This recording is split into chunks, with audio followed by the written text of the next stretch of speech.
The Life of Homelander. Homelander, who is occasionally referred to as John by Vought International, is the main antagonist in the Amazon series The Boys. He's the leader of the Seven and the prime enemy of Billy Butcher, the leader of the Boys. With the face of a movie star and the power of a god, Homelander is considered the greatest superhero alive and the leader of the Seven. Not only can he fly, but he also has super strength and super hearing, and he can see through almost anything except zinc with his X-ray vision and then destroy it with his laser eyes. On the surface, he's affable, modest, and sincere, the ultimate Boy Scout, an American treasure, a God-fearing patriot. But just like mere mortals, even superheroes have secrets. Welcome to the Amagi 2. In today's video, we're going over the life of Homelander. Before we begin, we publish new videos every week, so be sure to subscribe to our channel and ring the bell to get notified about our latest videos. Childhood. Homelander was raised in a lab, surrounded by doctors like John Vogelbaum, who called him John. For not having a mother-like figure, Vogelbaum remarked that Homelander turned violent, aggressive, and downright hateful. In his childhood, he was subjected to hours of sitting in front of a projector, seeing images that were chosen to mold his personality, like the American flag, Jesus Christ, and a baseball. He had a mother-like figure, a female doctor, but she was killed by Homelander himself when he was young and innocent after he hugged her too strongly, accidentally breaking her spine. Prior to her death, he had caused similar incidents to countless other tutors, a behavior that was usually motivated by indignation, but this time caused by isolation-induced depression. Meeting Becca Butcher. Homelander met Becca Butcher at a Vought private Christmas party. He talked with Becca, the new senior director from the Department of Digital Marketing of Vought, and said that he loved the work she did with his official Twitter profile. Before ending the conversation to see Queen Maeve, Homelander said he'd like to talk to her about taking over the rest of his social media accounts. Killing the mayor of Baltimore. After finding out that the mayor of Baltimore had knowledge about the Compound V, Homelander assured that the existence of the chemical remained a secret by destroying his private jet, taking the mayor's life in the process, as well as his son, who was excited after having received an autographed poster of his favorite hero, Homelander himself. After the murder. In an informal meeting, Homelander asks the whereabouts of Translucent. Stillwell gives a direct answer, saying that she doesn't know where he is yet. After that, Stillwell makes an observation about the mayor of Baltimore. Homelander tries to play it cool, but she knows that it was him who took the jet down, mainly because of the deep.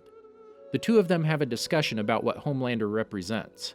The meeting ends with Stillwell calling the leader of the Seven pure, and then she successfully eases Homelander.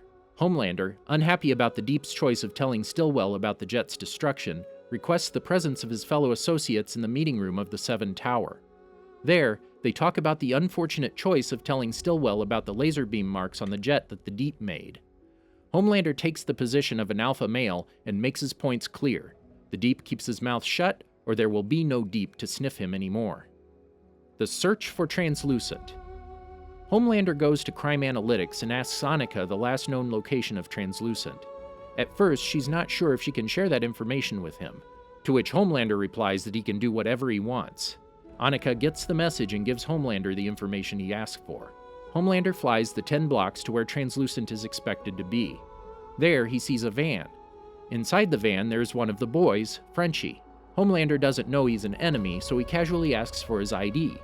Frenchie gives it to him, but refuses to let Homelander get a look at the back of the van. This causes him to be suspicious.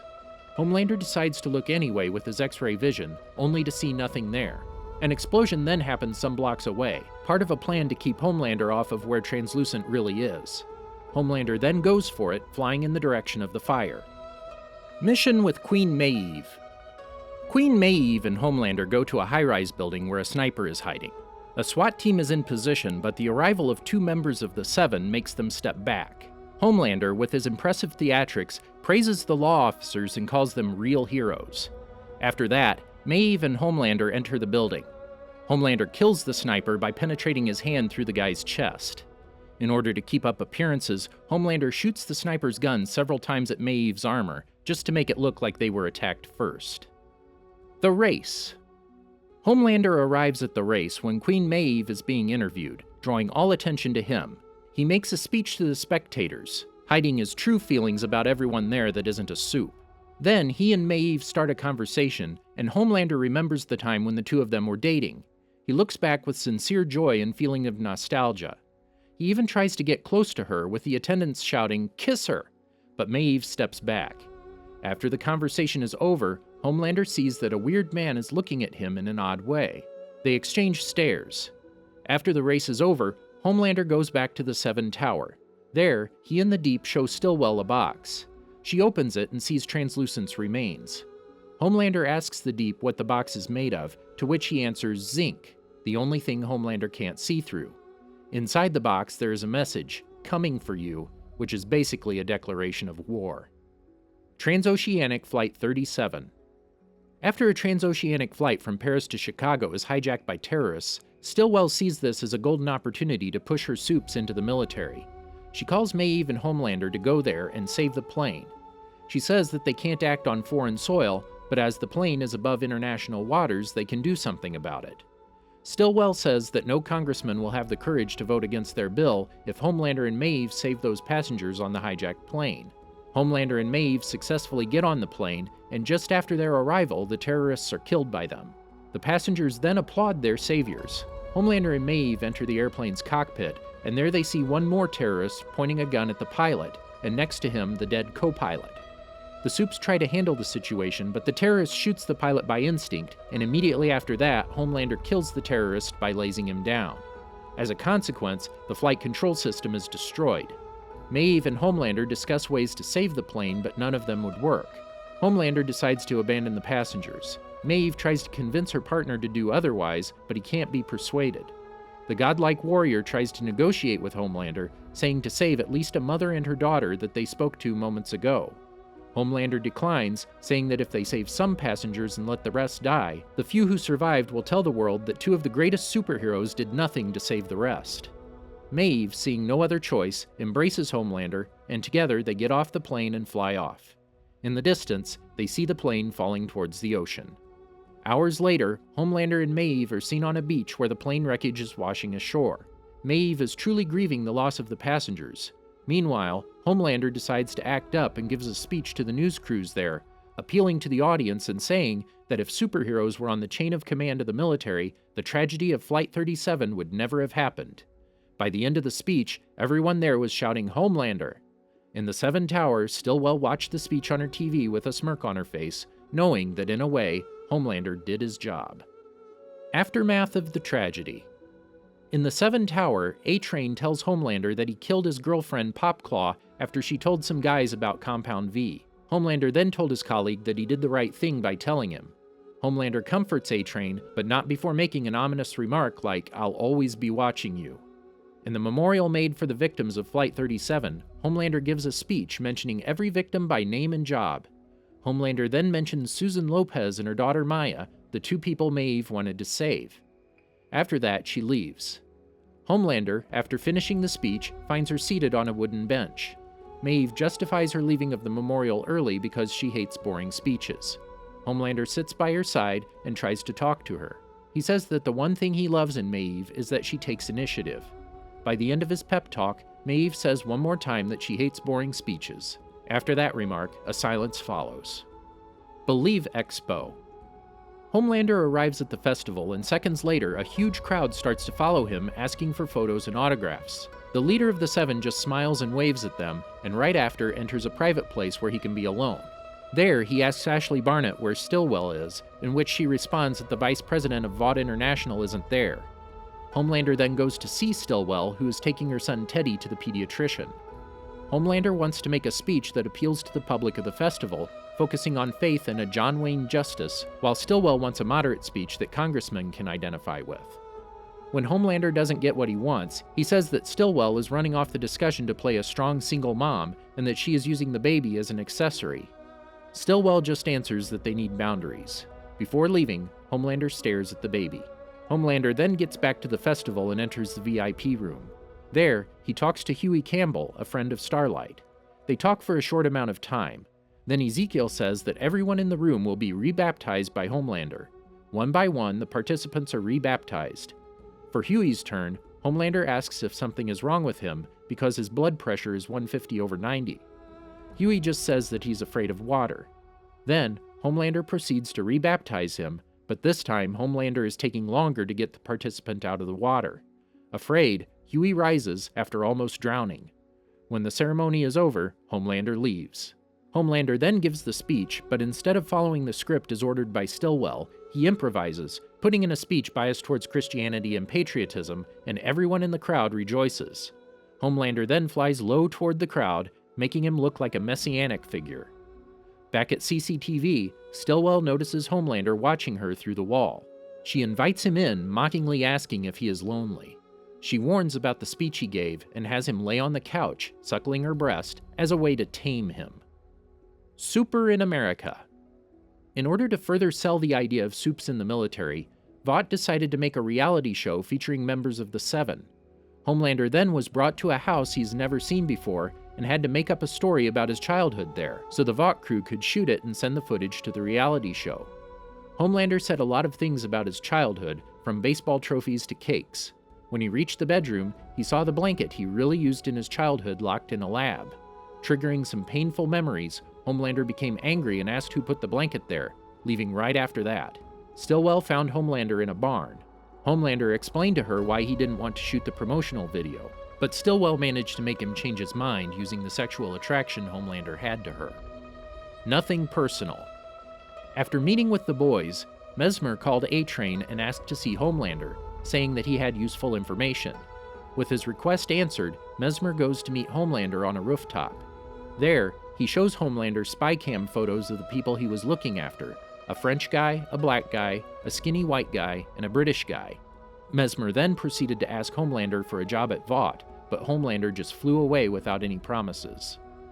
Reunion with the Seven. After looking at the photos of the boys, he stops and sees one photo in particular. He realizes that Billy Butcher was the same guy who was staring at him at the race of the century, who happened to be the man he met in 2011 when he talked to his wife, Becca, in a Vought private Christmas party.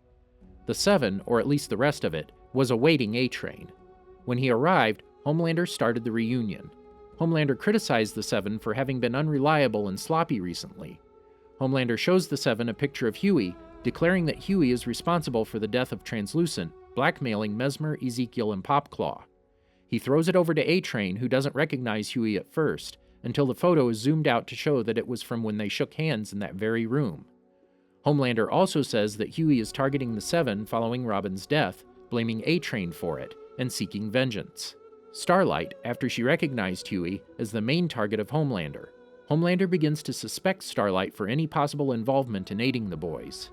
After a tense confrontation in which Starlight feared for her life, Maeve was able to calm an angry Homelander, promising to take responsibility for Starlight and her future actions. After the reunion, Homelander entered Stillwell's room. After Stillwell finished a call with a senator, she reveals to Homelander that they only needed 3 votes to get the Seven into the military. Homelander questions if Stillwell remembers Becca Butcher, revealing that she is missing, presumed dead. Homelander asks what happened to her. However, Stillwell says that she presumed Becca just quit, making Homelander suspicious. Visiting Vogelbaum. Homelander arrives at the mansions of Jonah Vogelbaum, a former scientist at Vought, and starts to talk with him. Homelander tries to be formal. He asks some irrelevant questions, but Vogelbaum is direct and asks Homelander what he really wants. Homelander then questions Jonah about Rebecca Butcher. Jonah reveals that 8 years ago, Becca came to Stillwell after conceiving Homelander's child, which baffles Homelander, who is under the impression that he was sexually impotent. He reveals that both Becca and the child died on the delivery table due to the amount of blood loss. Jonah apologizes for how Homelander turned out, admitting that he was his greatest failure. Aid in Syria. In Syria, U.S. troops approach a drug warehouse under cover of darkness when Homelander arrives. Homelander tells the troops to go for a break, as he will handle the search inside the building. Homelander uses his laser eyes to kill all of the assailants, except for one he accidentally wounded, so Homelander approaches the man and crushes the terrorist's head under his foot. Homelander then exits the building, but one of the assailants gets out and tries to escape. Homelander then simply uses his heat vision again to bisect him. After he's done, Homelander shows the captain a vial of Compound V. Finding out the truth. At a Vought fundraiser, Homelander confronts Stillwell over his findings from Vogelbaum. The two of them talk about Becca and Homelander's lost son. After that, Homelander admits that he planned for Naquib to show up just as they needed to sway the Congress into letting them into the military. Homelander admits that he and A-Train used Compound V to supercharge terrorists, much to Stillwell's shock. Homelander says that there are soups that only the Seven can fight all over the globe now. Stillwell takes Homelander to her office, where the two have sexual intercourse. However, Homelander seems to find the activity painful. Then, when Homelander and Stillwell are still laying on the couch, spending some time together, Stillwell reveals to Homelander that Edgar offered her his job in the future. But Homelander worries whether Madeline will still be there for him on the day-to-day. They both promise not to keep any more secrets from one another. Stillwell apologizes for not telling Homelander about his child, as she wanted to spare him the pain. Stillwell says that Becca died from miscarriage, a different version from what was told by Vogelbaum. Homelander realizes that, raising his suspicions. Homelander arrives at his lover's house just to find Billy Butcher after putting an array of C4 explosives in Stillwell. Homelander brings Teddy, however, believing that Butcher would not put the child in danger. Homelander pushes Butcher, boasting about the sex he had with Becca. Homelander questions Billy's endgame, to which he reveals he just wants to hurt Homelander. Questioning if Butcher has any proof that Homelander killed his wife, Billy goes quiet, with Homelander questioning Stillwell about Becca and his baby. Homelander then goes on a rant, furious that Stillwell hid secrets from him again. Then Homelander reveals that he went back to Vogelbaum getting the real truth out of him, that Vought put Becca and her child into a witness protection program for the past 8 years. Stillwell admits that she is scared of Homelander, to which he expresses appreciation, kissing her one last time before shooting his laser vision through her eyes and head. Not long after, Butcher decides to release the trigger, detonating the explosives. After the explosion, Butcher awakens on a lawn. Confused, he sees Homelander standing over him. In a house near them, a woman and a kid appear and go to see them. Butcher is shocked to see Becca alive with a child. Homelander questions if the child knows who he is. However, he reveals that he doesn't. Homelander reveals to the kid that he is his father. Translucent's funeral. Sometime after Homelander showed Butcher that his wife was alive and that he had a son with her, Homelander held the funeral for Translucent, along with Translucent's family and his son, Maverick. Homelander lies to the nation that Translucent was killed by the Soup terrorists, and that he will kill them to avenge his death, doing so for the people, for America, and for his dear old friend, Translucent himself. He even cries after saying that, making everyone there applaud him, touched by his words. After the speech, Starlight sings a song at the funeral. No sympathy for the crippled. At Madeline's former office, now an empty room with little furniture, Homelander opens the fridge and finds a bottle of her breast milk. Homelander grabs it, then smells it and warms it with his heat vision and drinks it. Ashley walks in on him awkwardly and thanks him for helping her to get Madeline's old job. She says she'll fill her shoes as best she can. She says that they found them a new hero to replace Translucent. At the gym, Blind Spot, a blind superhero, is seen training. He is skilled, doing a lot of acrobatics and showing his skills with a staff. After the training, Ashley introduces Blind Spot to Homelander and explains to Homelander that Blind Spot fills a specific demographic that will really serve the Seven's image. Homelander greets him and tells him he's a hero, moments before bashing his ears in and asking Ashley why on earth she would allow a cripple to be part of the Seven. He threatens Ashley to tell him every single thing that happens in her job and explains that he is the boss, not her. The new member of the Seven. Maeve and Homelander shoot a commercial for their Save America campaign about defeating the Soup villains. Stormfront comes to the set and introduces herself as the newest member of the Seven, shocking Ashley, Homelander, and Maeve.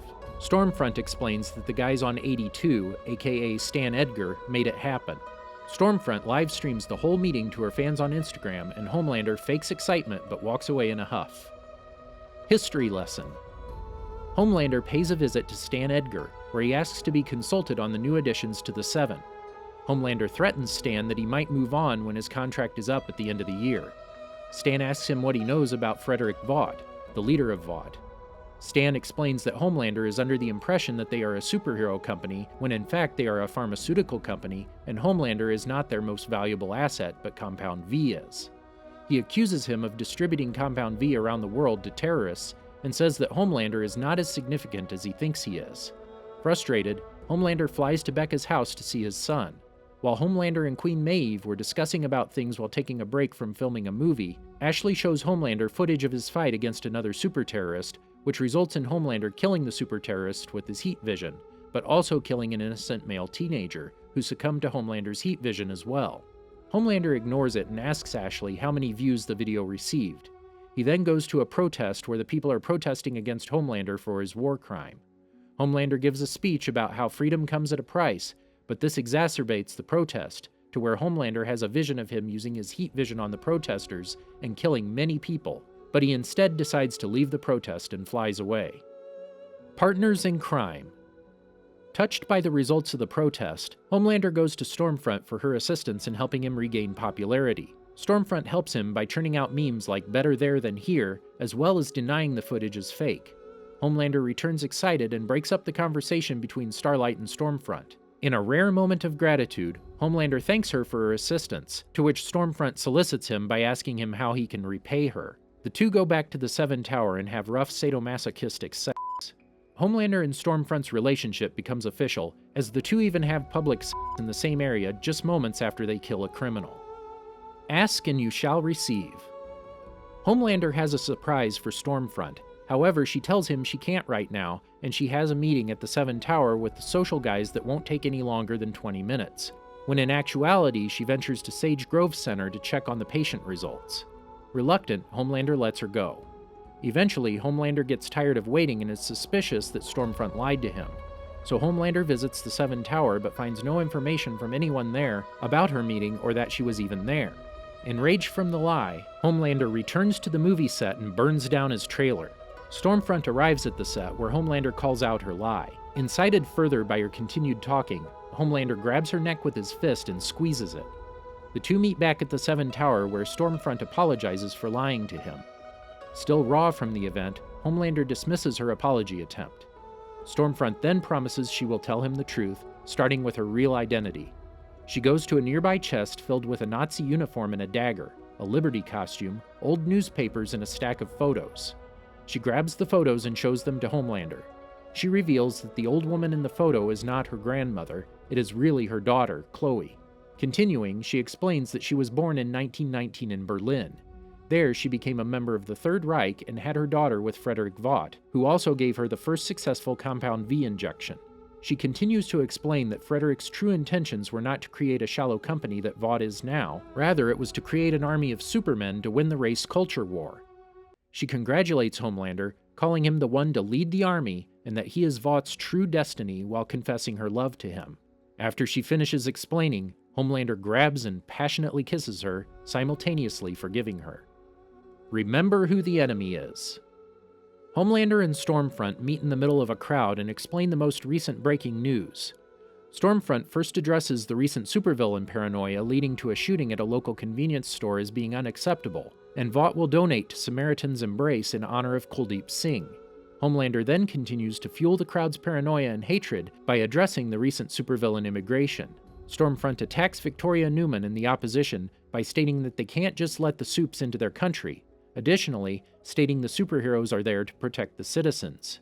She continues stating that they will need more Compound V and need more superheroes. The crowd begins chanting in support. Homelander stops the chanting and announces that Starlight is a traitor to the Seven and has been captured and contained where she can't harm anyone, further earning Starlight negative publicity by stating that she conspired alongside the same people who killed Translucent. After the speech, Homelander meets with Stormfront privately to discuss how they're going to deal with Starlight. Homelander thinks that it is a mistake to keep Starlight alive because he underestimated her once, but not again. Stormfront assures him to trust her. By keeping Starlight alive, it will cause the public to rally against a common enemy. He then notices Stormfront staring at a baby girl and asks her if it reminds her of her daughter, which she says it does. Homelander then says he wants to show her something. One big happy family. Homelander and Stormfront drop into Becca's backyard, interrupting Becca and Ryan playing with Legos. Homelander introduces Stormfront to Becca and Ryan. Homelander then apologizes to Ryan for pushing him too far last time and promises never to do it again. Stormfront then meets Ryan and asks about his powers and tells him he is the first natural-born superhero. Becca, however, discourages her from talking about Ryan's powers and states that Homelander should inform her the next time he wants to visit. Homelander explains to Stormfront that Becca doesn't want Ryan to talk about or use his powers at all. Regardless, Homelander continues stating that he wants to be around more and he wants a family. He's my son too. Homelander, Stormfront, and Becca then watch a Lego animation Ryan did of The Blind Side. Both Homelander and Stormfront pretend to be interested. They both then ask if he likes other things like video games, YouTube, or one of Homelander's movies. Ryan is then interested in one of Homelander's movies. However, Becca says that when he's older they'll talk, but Homelander dismisses her claim by saying Ryan is old enough for those movies. Homelander and Stormfront continue to urge Ryan by telling him about things he hasn't heard of, ignoring Becca's comments on talking later. Becca then demands that Homelander talk with her outside. Homelander agrees and leaves Ryan with Stormfront while he and Becca talk outside. Becca believes Homelander is trying to take Ryan away from her or trying to turn him into something he's not, but Homelander assures her that she is wrong. He explains that he was raised exactly like Ryan is, and he knows that if Ryan finds out about the real world too late, that it will mess him up. Homelander doesn't want his son to go through what he did. Becca tries to convince Homelander that Ryan is different and won't turn out like Homelander because Ryan has a mother. Homelander then points out a flaw in Becca's argument, that she is lying to Ryan and hiding the truth from him. Becca states that it is for his own good and begs Homelander not to tell Ryan. Homelander thinks while Becca cries in front of him, nodding in response. After Becca finishes making dinner, she finds Ryan outside with Homelander and Stormfront. Ryan calls Becca a liar, revealing that they showed him the truth. The house is fake, the neighbors are fake, even his mother is fake. Homelander doesn't deny it, saying Ryan deserved to know the truth. After Becca fails to convince Ryan, Homelander then suggests that Ryan needs some space and to come with him, to which Becca refuses and grabs Ryan. Ryan runs past Becca and jumps into Homelander's arms as Homelander and Stormfront fly away. How you can stay safe. Homelander reappears in What I Know, where he and Sheriff Ed Flanagan are on a recording teaching school students how to stay safe in case of a supervillain attack. They teach students to follow a 3-step protocol, LAW. Lock all doors and windows, arm yourself and use whatever you can, and wait for a hero to arrive. They then close with the instructions to follow the protocol for your own safety. Fact check. Homelander stands in the 7 Tower watching a news article about the recent events that have happened until Stormfront walks in. He asks her about Noir, to which she explains that Noir is alive but unresponsive, possibly suffering from brain damage. Homelander expresses concern over the recent events, however Stormfront tells him not to because of the Congress hearings attack. Homelander then tries to deduce just who killed Vogelbaum. After narrowing down the search, he suggests that it could possibly be Mr. Edgar. Stormfront then tells him to relax because despite his sacrifices, they're close to accomplishing their goal of creating a Superman army. Homelander asks her about the wrong people, to which Stormfront tells him that Frederick had a solution for everything. Adjustments. Homelander and Stormfront head into Ashley's office to check on Ryan. Homelander apologizes for leaving his son alone because his work requires him to be very busy. Homelander then suggests that they could play a game together, but Ryan tells him he'd rather memorize the US states. Homelander calls it unnecessary, but Ryan says something Becca taught him to do is to always be learning. Homelander's tone quickly changes when Ryan asks if he could call his mother. Before anyone could answer him, Stormfront intervenes by suggesting they go to a restaurant, Planet Vought, to which Homelander approves. When they all sit down at a table, Ryan is initially overjoyed, until fans approach Homelander and Stormfront wanting to take photos with them. Ryan begins to panic and becomes overwhelmed by the crowd. Homelander stops the photos and checks on Ryan. Ryan begs for his mother, so Homelander carries his son out of the restaurant and flies away with him, leaving Stormfront behind. Learning moments. Stormfront tracks them down to a cabin and asks where Ryan is. Homelander tells her that Ryan is inside and wants to be alone, but Stormfront convinces him to go talk to Ryan by saying he's the strongest man in the world. Homelander and Stormfront enter the cabin and find Ryan curled up on the couch with his back turned towards them, naming the US states. Ryan apologizes for freaking out, but Homelander reassures him that he messed up and should have known better. Ryan explains that there were too many people, and Homelander still reassures him by telling his son about the first time he was exposed to crowds. Homelander explains that he knows the feeling of drowning in crowds. Ryan asks him what he did. Homelander admits that he flew away, and Vought found him 80 miles away crying. Ryan then asks Homelander if he cries. Homelander admits that he does, but only once in a while because he's a man. Homelander then suggests that maybe Ryan will fly away too next time. Ryan then says that he can't be just like his father.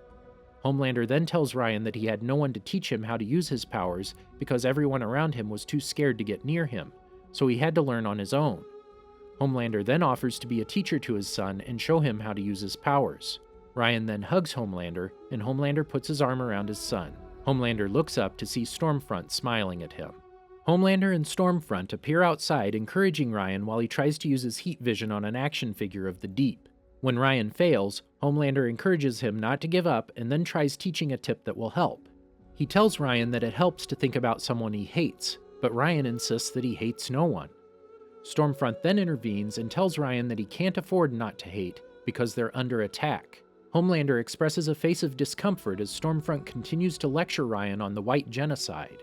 He tries to ignore it and encourages Ryan to focus more so on using his heat vision to defend himself and the people he loves. Homelander then encourages his son to try again, but before he can finish his sentence, Stormfront interrupts him when she finds out information on her past was leaked to the public. Separation. Homelander and Ryan return inside the cabin and watch the news about Stormfront's leaked information. While they watch, Ryan asks about the word malfeasance. Before Homelander can explain the definition, they're both stunned in pain when they hear the distraction Frenchie made with a frequency of over 190,000 hertz.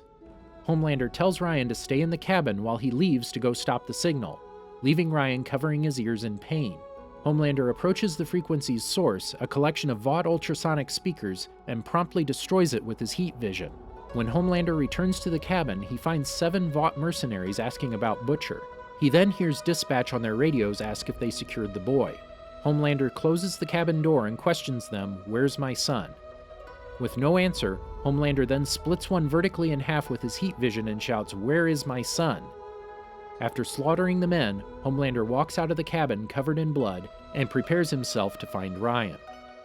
Isolated and alone again. A blood-covered Homelander flies in from the sky in the middle of the forest and sees the aftermath of Ryan using his heat vision. He finds a charred, unresponsive, and critically injured Stormfront. Homelander kneels down and attempts to touch her but stops himself. He clenches his fists and begins to sob a little. Homelander then asks Ryan if he was the one who hurt her. Ryan explains he didn't mean to.